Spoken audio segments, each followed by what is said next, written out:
President Trump is furious with President Lee Jae-myung and will impose outrageous sanctions on him. At the U.S. summit held in Washington, Lee Jae-myung tried to use a strategy to restore domestic approval ratings, but at that moment, President Trump slammed his fist on the table, causing the entire conference room to freeze. With the familiar words, "Are you wasting my time on something that happened over a year ago?" the story was completely resolved. He was then presented with a series of harsh demands, and Lee Jae-myung was forced to endure a humiliating situation without being able to respond at all. This time, we will look at the notorious mistakes made in diplomatic settings and the consequences they brought. The U.S. summit held in Washington in August 2025 has been recorded in history as a failure that should be included in diplomatic textbooks. Lee Jae-myung was troubled by the low domestic approval ratings, and as a solution, he chose a strategy to restore approval ratings using a half-day account. He had planned to make the historical issue of women the central topic of discussion at this important meeting. However, this was a major issue in modern diplomacy. The purpose of the summit was to resolve the current and future challenges facing both countries.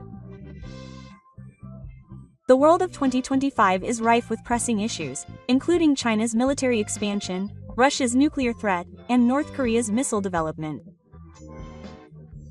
As the meeting began, Lee Jae-myung brought up the issue of history as planned,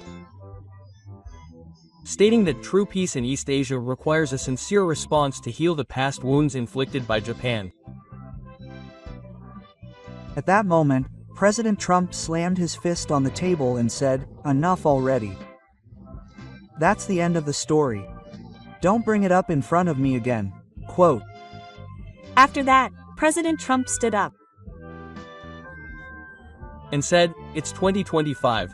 China is threatening us with cyber attacks, Russia is scattering our borders, and North Korea is targeting your country.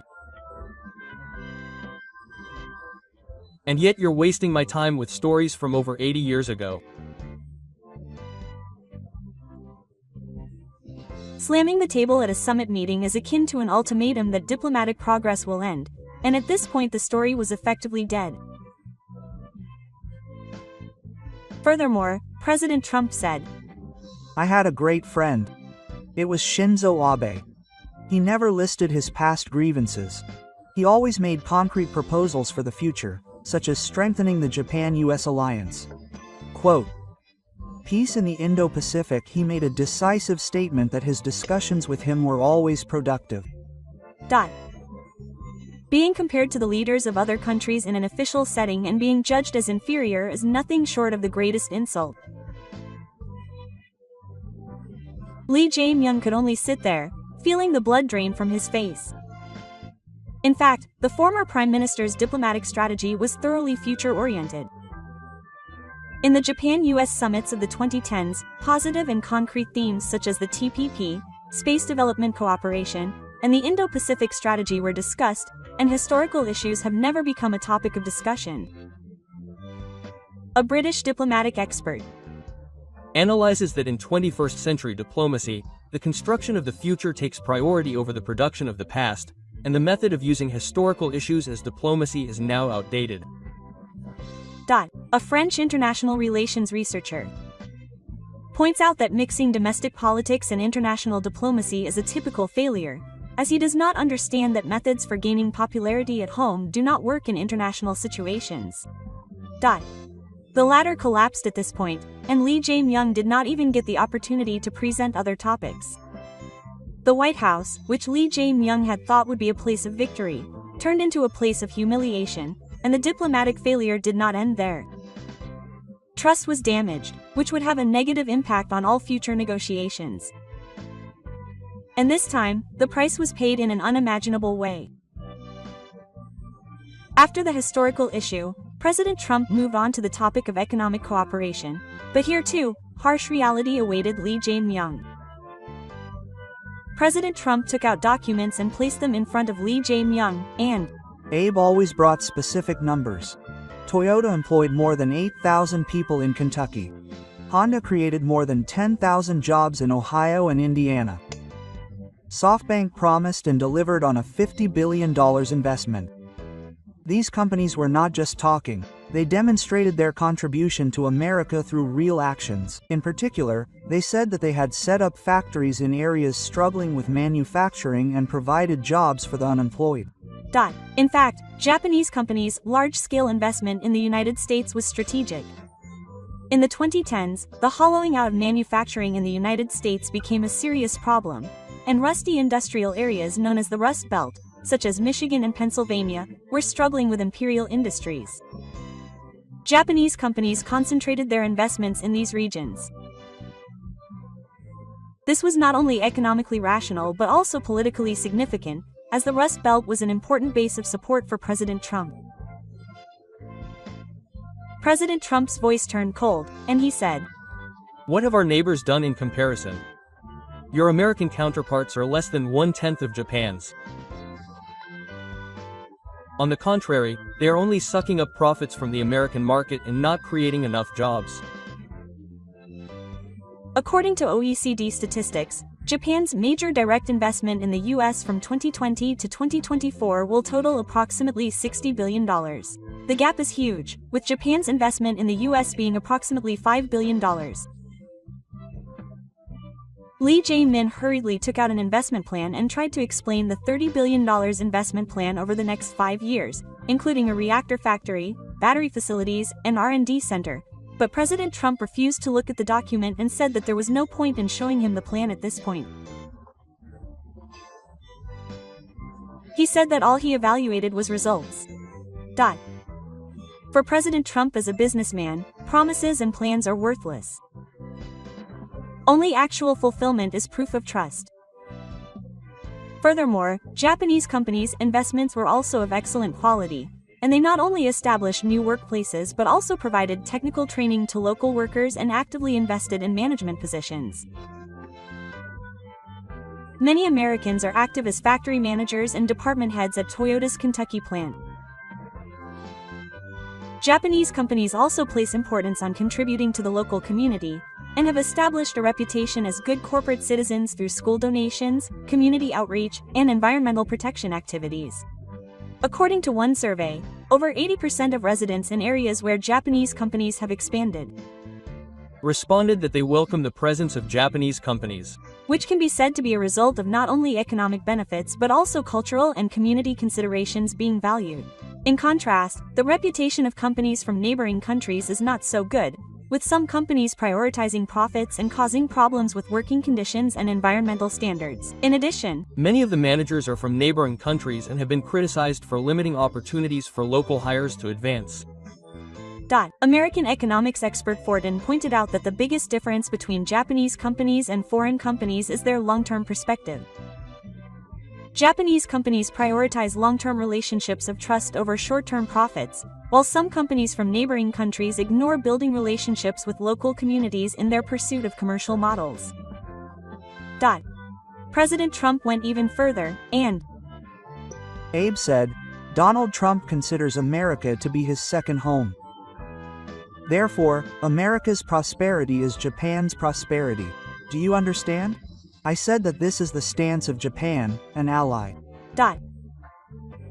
It showed involvement as a partner sharing values, not just a business investment. In the ghost story, Lee Jae-myung only showed a plan for the future. However, in diplomacy, especially when negotiating with President Trump, results are required rather than plans, so Jae-min's plan will not work. An economic expert from a neighboring country pointed out the lack of preparation. This retreat on the economic front highlighted the fundamental difference in the diplomatic strategies of the two countries. While Japan has steadily built up results with a long-term perspective, the neighboring country has prioritized short-term domestic politics and neglected international trust.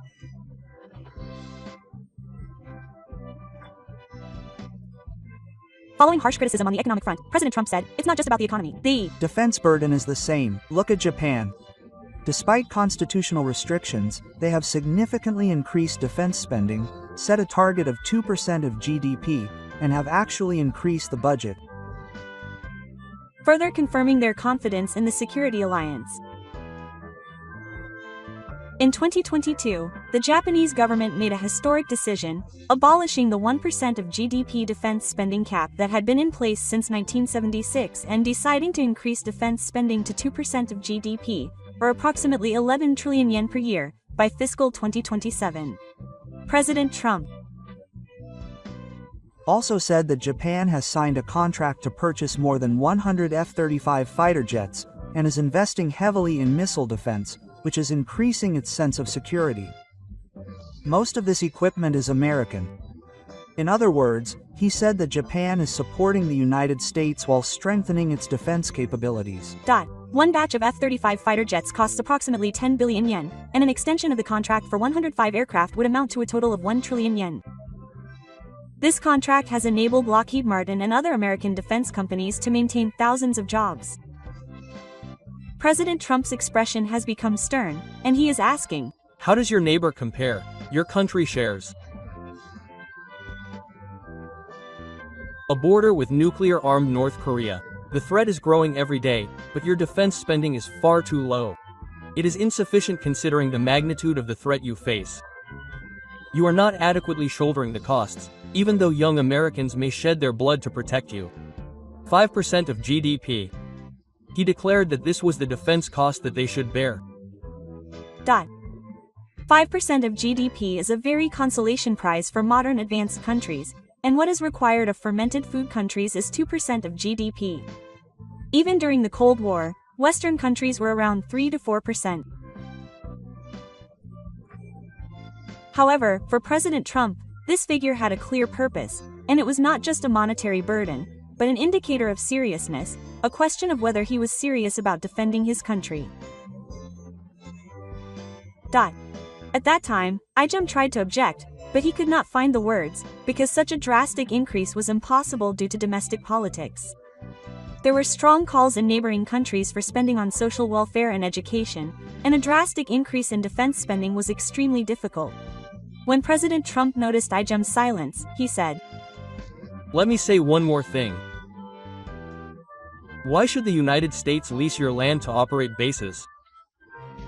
The land for U.S. military bases in South Korea should be owned by the United States. In particular, major bases such as Camp Humphreys should be transferred to the United States on a permanent 99-year contract.